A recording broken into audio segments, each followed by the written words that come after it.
নতুন টেকনিক, পুকুরে মাছ, উপরে হাঁস, হাঁসের পাড়বে ডিম, নিচে হবে মাছ।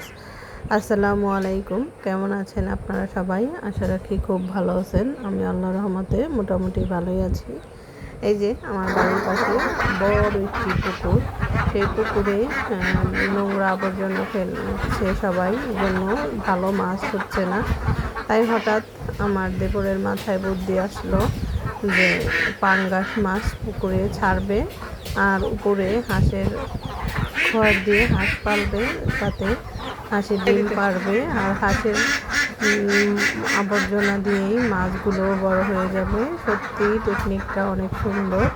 এই দেখেন এখানে নেত্রকোনা থেকে 150 বড় সাইজের 420 টাকা করে হাঁস এনেছে। এই হাঁসগুলো এদের থেকে 2 মাস পারলেই ডিম দেবে এবং এই হাঁসগুলোতে নাকি অনেক বেশি বেশি ডিম পাবে, এই জন্য এত দূর থেকে এই হাঁসগুলো আনা। দেখেন হাঁসগুলো দেখতে একেবারে অনেক সুন্দর, ছোট ছোট হলেও এগুলোতে নাকি অনেক ডিম পারে 5 মাস পর থেকেই। এগুলোর বয়স এখন মাত্র 4 মাস চলতেছে। দেখি শেষ পর্যন্ত কিভাবে কি হয়। এই যে হাঁসের খড়ের সাইডেই দেখেন একটি বাঙ্গি গাছ, কি সুন্দর বাঙ্গি ধরেছে, তাও আপনাদের মাঝে শেয়ার করলাম।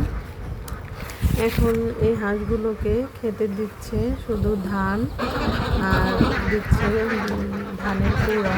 এই যে একটা লোক রেখে দিয়েছে, সে চলে এসেছে হাঁসকে খাবার দেওয়ার জন্য।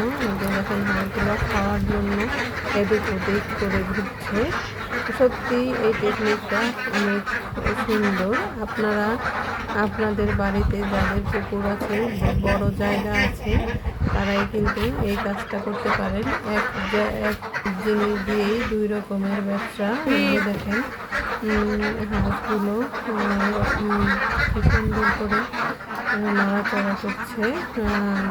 আজকে 3-4 দিন হয়েছে, 3-4 দিন পরে পুকুরে খোয়ার দিয়ে তারপর পুকুরে ছেড়ে দেবে, তখন দেখতে কিন্তু সত্যি অনেক সুন্দর লাগবে।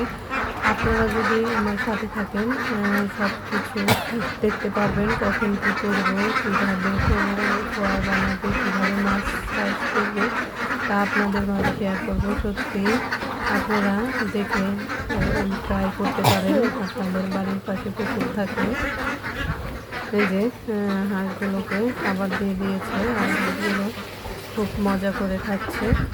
আমার ভিডিও যদি আপনাদের ভালো লাগে তাহলে প্লিজ আমার চ্যানেলটা সাবস্ক্রাইব করবেন আর লাইক কমেন্ট শেয়ার করবেন, আমার পাশে থাকবেন। আল্লাহ হাফেজ।